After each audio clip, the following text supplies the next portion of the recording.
Well, the other day I tried to do a demo on this side graft and I didn't do a very good job. I got in a hurry and distracted, and then I didn't have what I needed in frame. So I'm gonna give it another shot this morning and see how I make out. I was trying to show how to cut these signs and how to and point out where the cambium is. If I can get this camera just right, well, maybe that'll work right there. It looks pretty good. So I can slice about 1.5 inches long on that, and these cuts are angled so that when that flap opens up on the understock, that this sign just fits in there just ever so. Now I'm going to try to point out the cambium on this, and this cambium layer is, if I can see, get this in frame, cambium layer is a little tiny line. It's less than the width of a pencil mark. It's tiny, and it's not out here on the edge of the bark. It's down here. Okay, here's the edge of the bark.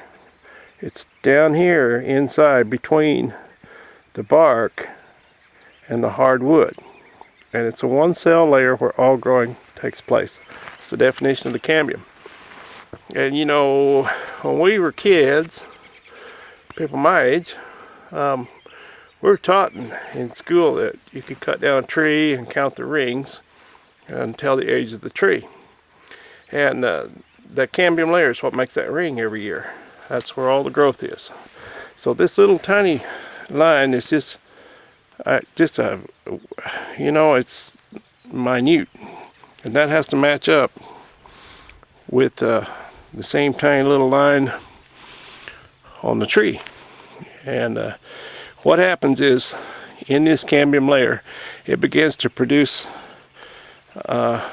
calcium tissue, which is just undifferentiated cell growth.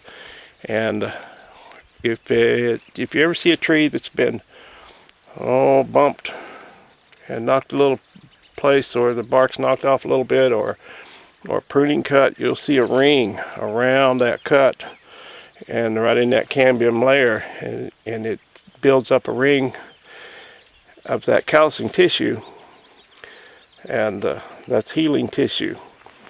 So those are just undifferentiated cells. But if you connect this cambium with living cambium on a tree that's taking up nutrients, these cells will begin to differentiate into vascular cells, which sends energy to the bud and it starts to grow.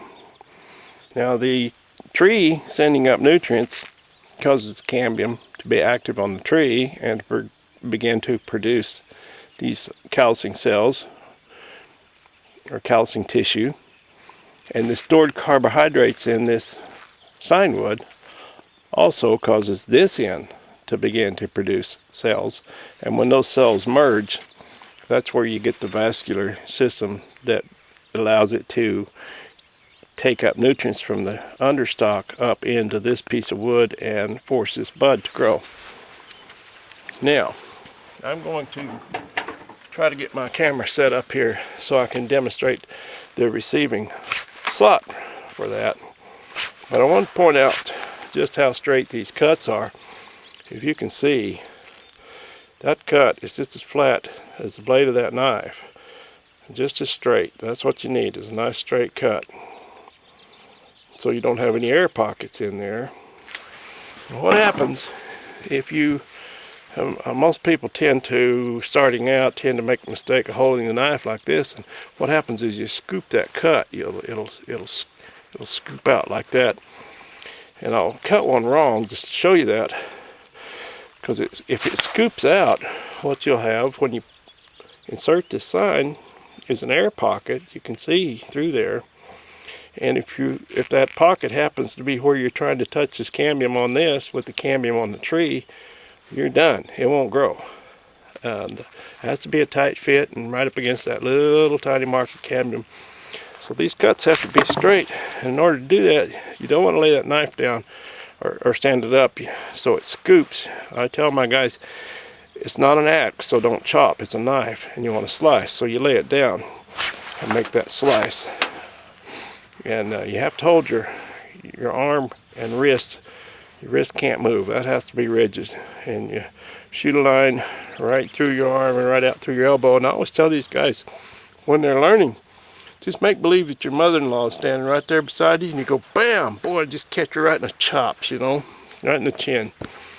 And you'll learn to make a straight cut. So I'm going to try and get this camera set up and see if I can demonstrate the slot on this side graft.